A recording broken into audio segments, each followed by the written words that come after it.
back. Yeah.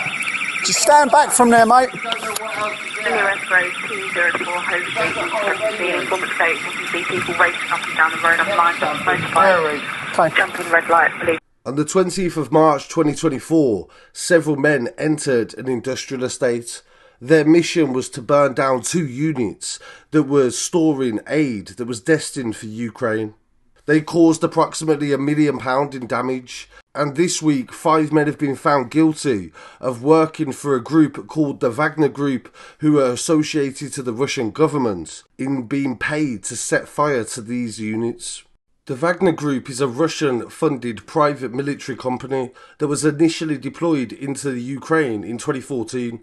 This was led by Yevgeny Prigozhin. From 2014 to 2023, the Wagner Group performed black op missions for the Russian Ministry of Defence, as well as securing lucrative independent contracts in Africa. When Russia and Ukraine resumed their conflict in 2023, Russia planned to integrate the Wagner Group into the Ministry of Defence. In response to this, the Wagner Group staged a military coup on the 23rd of June in an attempt to maintain its independence and lucrative private contracts in Africa. On the 24th of June, the following day, terms were agreed and Wagner halted its march on Moscow and withdrew from occupied towns. On the 23rd of August, exactly 2 months to the day of the military coup, the leader, Yevgeny Prigozhin, was killed when his plane exploded in mid-air. His son Pavel has become leader of the Wagner Group since then. The story starts with Dylan Earl, who's only 21 years old, and he established the contact with the Wagner Group.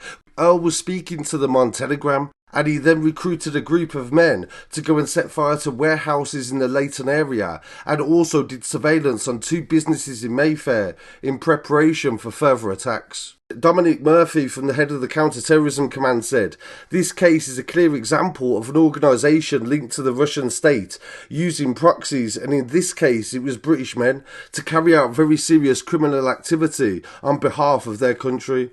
The ringleaders were Earl and Reeves, and they willingly acted as hostile agents on behalf of the Russian state.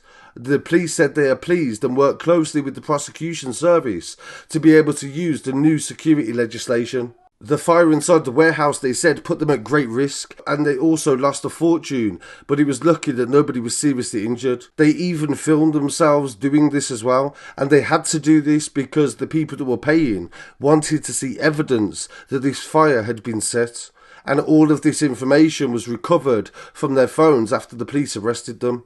The fire was initially investigated by local Metropolitan Police in Waltham Forest. However, after police became aware of another Ukrainian warehouse being set fire in Madrid, detectives then contacted the Terrorism Crime Command, and they took over the investigation. Met counter-terrorism detectives worked quickly to identify the individuals involved, and this led them to their first suspect, Earl, and they decided that he was the architect of the plot. Earl was the first to be arrested in a B&Q car park in Hinckley in Leicestershire on the 10th of April 2024.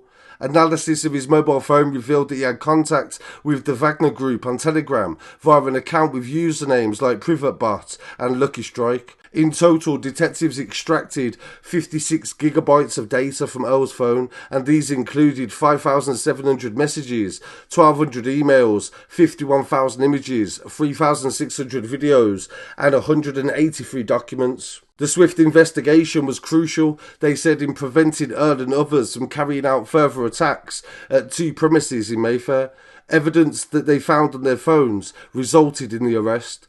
Evidence on Earl's phone showed that reconnaissance had been taken out already and discussions of using explosives to damage buildings.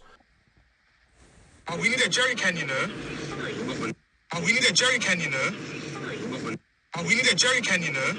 Detectives found that Earl was also talking about the possibility of kidnapping a business owner who was a Russian dissident and exiling him back to Russia to face prison. Further analysis of Earl's Telegram messages showed the first person he recruited for the warehouse arson plot was Jake Reeves. He then went on to recruit Kojo Mensah to carry out the arson, and in turn Kojo recruited Jakeem Rose and Ogninus Asmena. The investigation team established that three men, Mensa, Rose and Asmena, met up on the evening of the 20th of March 2024. They travelled in a red Kia Picanto to the scene of the arson. Officers found evidence that Mensa filmed the warehouse being set alight and live streamed it on FaceTime to Earl and Reeves. Demetrius Pauluskas, a friend of Reeves, and also Ashton Evans also helped Earl in the supplying drugs. They were also charged as part of an investigation on social media messages that showed they was aware of the arson attack and also the planned offences in Mayfair. On the 8th of July 2025, Mensa from Thornton Heath, Rose from Croydon and Asmena of No Fixed Abode were convicted of aggravated arson. Paul English, 61 years old from Roehampton, was found not guilty of the same charge. Pauluskas, 23 years old from Croydon, was found not guilty of 2 counts of failing to disclose information about terrorist acts. Evans, 20 years old from Newport, was found not guilty of the first count relating to the Leyton arson, but guilty of the second count in relation to the plot to damage property in Mayfair. Rose previously pled guilty to having a bladed article in a public place in relation to the knife that he left at the scene of the arson. Evans also previously pled guilty with intent to supply Class A drugs. Earl, 21 years old from Leicester, pled guilty to preparatory conduct contrary to Section 18 of the National Security Act. Also aggravated arson, possession with intent to supply drugs, and possession of criminal property.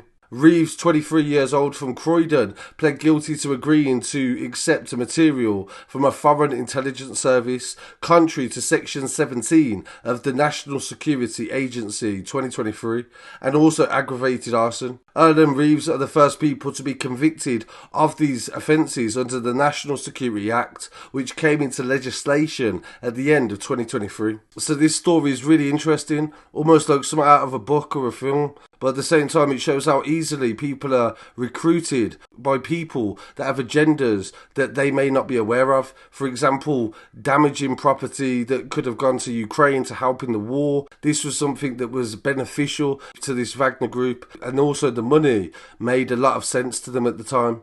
I really look forward to hearing what viewers have to say on this story. Please don't forget to like, comment, share and subscribe and follow for the latest news from the UK and around the world. I'll be back again very shortly with some more. Peace.